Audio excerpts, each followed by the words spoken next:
When missionary fundraising, it can be incredibly difficult to figure out where to start or what to do next. It's such a daunting task. It's so much money you have to raise, and so it's hard to think through all that. So what this video is going to do for you is give you 9 steps for missionary fundraising. So we're going to show you where to start and then what to do after that. I'm incredibly excited, and I wish this would have been a resource whenever I was fundraising to go overseas. And maybe you're just going on a short-term trip or taking a gap year. You can definitely use the things we teach in this video. So let's get started.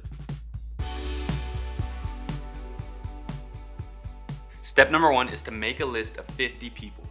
Okay, this is the first step. Make a list of 50 names. And to be honest, 50 is the minimum. I would think of as many people as you can. If you can think of 100, do 100. If you can think of 150, do 150. As many as you can. You're not trying to think of like, oh, there's a person who lives over there who I don't know the name of, I'll just go drop it in their mailbox. But you're thinking of people you have relationships with, somewhat relationship with. Don't stick to, oh, here's my 5 closest friends. But what you want to do is think of as many people as you can where you have a relationship with them and they see the value in missions and sending missionaries. Step number 2 is to handwrite letters.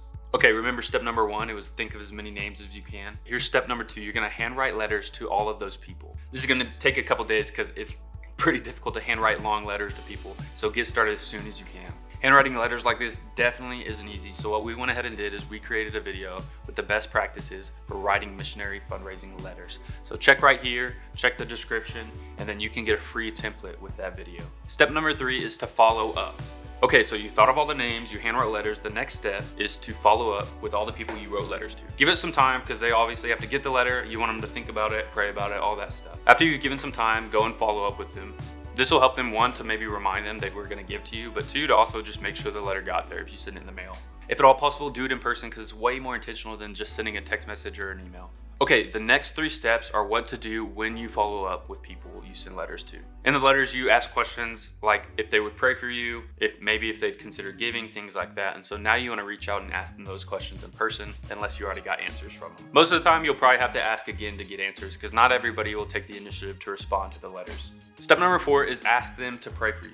When you ask them to pray for you, it's probably extremely unlikely they're gonna say no, so that's a win. To be honest, most people probably wouldn't even think twice about it. Hopefully they'll actually plan to actively pray for you on this journey. This easily helps to segue us into the next step.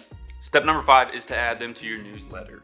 Okay, so when they agree to praying for you, tell them about your newsletter and ask for their email address. This is the best way for them to receive updates on how they can pray for you and the best way for you to send it, to be honest. Step number 6 is to offer to meet up with them. For some people, this step can be pretty intimidating, but definitely don't avoid it. If you really wanted to, instead of just leaving it open-ended and say, hey, let me know if you want to meet up, you can invite them to your home for dinner or offer to buy them coffee sometime. If that's a little too intimidating for you, that's okay. You can just leave it open-ended saying, hey, let me know if there's any questions you have. I'd love to meet with you and talk about it. But just know it's probably less likely they're gonna take you up on that. Okay, the next 2 steps are for specifically when you meet up with people. There's a ton we could say about what to do when you meet up with people, but for the sake of the video, we're just gonna keep it at 2 steps. Step number 7 is to answer questions. When you meet up with people, you want to be prepared to answer any questions they might have, but at the same time, you need to know that they might not know what questions to ask. If that's the case, always be ready to talk about what you're planning to do and how you're planning to go about it. One extremely important goal in this step is to provide clarity to what you're doing and how you're planning to do it. And this kind of sets us up for the next step. Step number 8 is to mention to them the opportunity to partner financially. Most likely, this will already have come up if you're talking about how you're planning to get to the mission field God has called you to.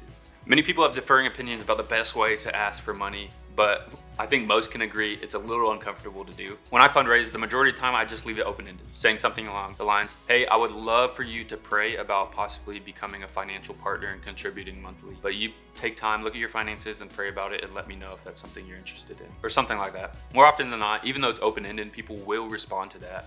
A lot of times people would say, hey, how much are you asking people to give? What's your goal financially you need? Things like that, and this sparks a ton of conversation. So be ready and have answers for all those questions as well. Step number 9 is to write a thank you note. Okay, oftentimes this last step can be overlooked, but I think it's an incredibly important step. I'd say at the least write thank you notes to anybody who gives. If you really want to go the next step, write thank you notes to anybody you meet with or talk to about possibly giving. Okay, I know these missionary fundraising steps can be a lot to remember, so what we went ahead and did is we created a PDF for you to use when fundraising. On the PDF, you have a place for names, email addresses, and checking off if they're giving or not, and things like that. it would be an incredible tool for you to use in your fundraising process. You can download the free PDF using the link in the description. Okay, I hope these tips were helpful for you in your missionary fundraising journey. If you're interested in more things like this, be sure to follow along as we'll release weekly content geared toward helping missionaries fundraise their support in this digital age. Also, check out our course, Modern Fundraising for Missionaries, where we teach a lot of tactics from one-on-one relationship tactics to here's how you edit videos and do email marketing campaigns. If you're a missionary fundraising, this tool would be incredibly useful for you. So check it out with the link in the description, or you can go to schoolmission.net for more information. Thanks again for watching, and we'll see you next time.